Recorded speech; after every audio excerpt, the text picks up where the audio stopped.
ಒಂಚೂರು ಗಿಡ ಹರೀಶ್ ಒಂಚೂರು ಗಿಡ ಆಯ್ತಾ ಒಂದು LED ಬರ್ಬೋದು ಹರೀಶ್ ಒಂಚೂರು LED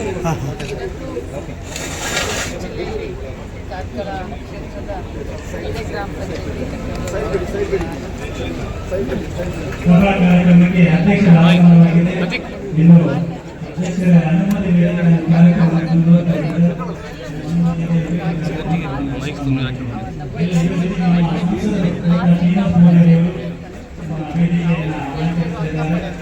ಹಾಗೆ ಪ್ರಪ್ರಥಮವಾಗಿ ನಮ್ಮ ಈ ಗಮನಕ್ಕೆ ಬಂದಿರುವಂತಹ ರಾಜ್ಯದ ಮಹಿಳಾ ಸಚಿವರು, ಜಿಲ್ಲಾ ಉಸ್ತುವಾರಿ ಸಚಿವರು ಹಾಗೂ ಮಹಿಳಾ ಮತ್ತು ಮಕ್ಕಳ ಕಲ್ಯಾಣ ಹಾಗೂ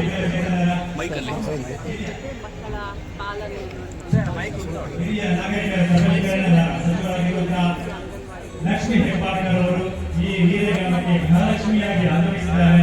ಅವರಿಗೆ ಈಗಾಗಲೇ ಎಲ್ಲ ಉದ್ಘಾಟನಾ ಕಾರ್ಯಕ್ರಮವನ್ನು ಮುಗಿಸಿ ಸಭಾ ಕಾರ್ಯಕ್ರಮಕ್ಕೆ ಅವರು ಬರ್ತಾ ಇದ್ದಾರೆ. ಅವರ ಜೊತೆ ಎಲ್ಲ ಅತಿಥಿ ಗಣ್ಯರು ಕೂಡ ಸೇರಿಕೊಂಡಿದ್ದಾರೆ. ಹಾಗೆಯೇ ಈ ಒಂದು ಕಟ್ಟಡ ಸಹಕರಿಸಿರುವಂತಹ ಎಲ್ಲ ವಿಚಾರದಲ್ಲೂ ಸಹಕರಿಸಿರುವಂತಹ ವಿಶೇಷ ಆಹ್ವಾನಿತರು ನೀಡಿದ್ದಾರೆ.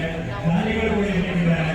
ಸಭಾ ಕಾರ್ಯಕ್ರಮ ಇದೀಗ ಮಹಿಳೆ ಪೊಲೀಸ್ ದಯವಿಟ್ಟು ಬಂದಿರುವಂತಹ ಎಲ್ಲ ಅತಿಥಿಗಳನ್ನ ಗ್ರಾಮ ಪಂಚಾಯತ್ ಅಧ್ಯಕ್ಷರು, ಉಪಾಧ್ಯಕ್ಷರು ಹಾಗೂ ಸರ್ವ ಸದಸ್ಯರು ಕೂಡ ವೇದಿಕೆಗೆ ಬರಮಾಡಿಕೊಳ್ಳಬೇಕು. ಎಲ್ಲರೂ ವೇದಿಕೆಗೆ ಬರುವಂತಹ ಎಲ್ಲ ಗಣ್ಯರನ್ನ ನಾವೆಲ್ಲ ಗ್ರಾಮಸ್ಥರುಗಳ ಗ್ರಾಮದ ಮೂಲಕವನ್ನು ಸ್ವಾಗತಿಸಬೇಕಾಗಿ ಎಲ್ಲ ಗ್ರಾಮಸ್ಥರಿಗೆ ಹಾಗೂ ಬಂಧುಗಳಲ್ಲಿ ವಿನಂತಿಸಿಕೊಂಡಿದ್ದೇನೆ. ಅದರ ಜೊತೆಯಲ್ಲಿ ಟ್ರೈನಿಂಗ್ ಕೂಡ ಅವರು ಹೊಂದಿರುತ್ತಾರೆ. ಸ್ಕೂಲ್ಗಳಲ್ಲಿ, ಕಾಲೇಜ್ಗಳಲ್ಲಿ, ಸಂತೆಯಲ್ಲಿ, ಬಸ್ ಸ್ಟ್ಯಾಂಡ್, ಜಾತ್ರೆಗಳಲ್ಲಿ ಎಲ್ಲ ಕಡೆ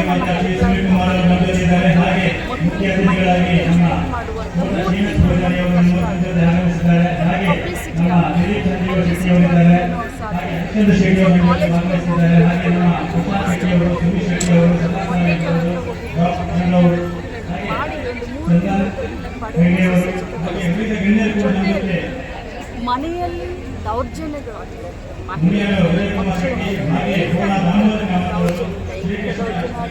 ಅನೇಕ ಬೇರೆ ರೀತಿಯಾದಂಥ ದೌರ್ಜನ್ಯಗಳು, ಅನ್ಯಾಯಗಳಾಗ್ತದೆ.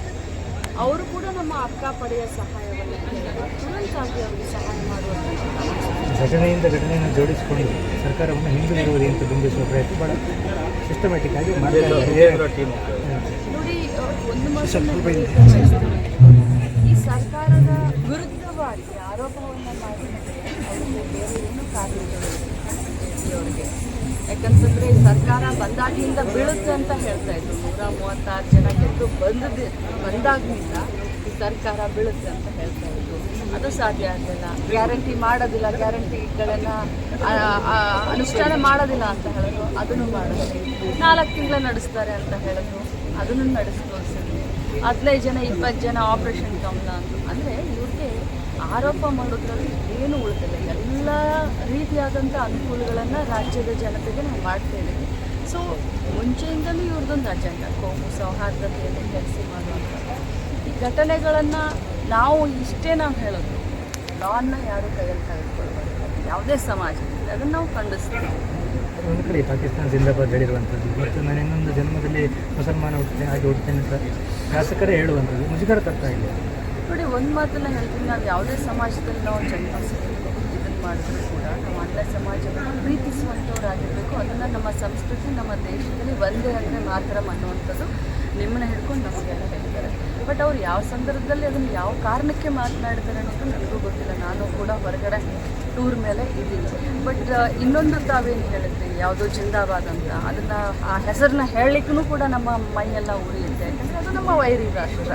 ಅದರ ಬಗ್ಗೆ ನಮಗೆ ನಿರ್ದಾಕ್ಷಿಣ್ಯವಾಗಿ ಅದು ಯಾರೇ ಆ ರೀತಿ ಮಾಡಿದರೆ ನಿರ್ದಾಕ್ಷಿಣ್ಯವಾಗಿ ಅವನ ಮೇಲೆ ಕಠಿಣವಾದಂಥ ಕ್ರಮವನ್ನು ತೆಗೆದುಕೊಳ್ಬೇಕು ಅಂತ ನಾನು ಕೂಡ ಸಿದ್ದಿರವಿಯವರ ಮೇಲೆ FIR ಆದರೂ ಕೂಡ ಒಂದು ಇಶ್ಯೂ ಇರ್ತಾರೆ. ಈಗ ಆರೋಗ್ಯವರು ಇದು ಮಾತಾಡ್ತಾ ಇದ್ದಾರೆ, ಅವರು ದ್ವೇಷಪೂರಿತ ಭಾಷಣ ಮಾಡಿದ್ರೆ ಅದನ್ನು ಅಸೆಂಬ್ಲಿನಲ್ಲೇ ನಾವು ಶಾಸನವನ್ನು ತೆಗೆದುಕೊಂಡು ಬಂದಿದ್ದೀವಿ. ಅದು ಯಾರೇ ಆಗಲಿ, ಅದು BJPಯವರು, ಕಾಂಗ್ರೆಸ್ನವರು. ನಾಳೆ ಕಾಂಗ್ರೆಸ್ನವ್ರು ಮಾತಾಡಿದ್ರೆ ನಮಗೂ ಬರುತ್ತಲ್ಲ, ಕಾನೂನು ಎಲ್ಲರಿಗೂ ಒಂದೇ ಅಲ್ವಾ. ಯಾರಿಗೂ ಸ್ಪೆಸಿಫಿಕ್ ಆಗಿ ಯಾರಿಗೂ ಮಾಡಲಿಲ್ಲ ನಾನು.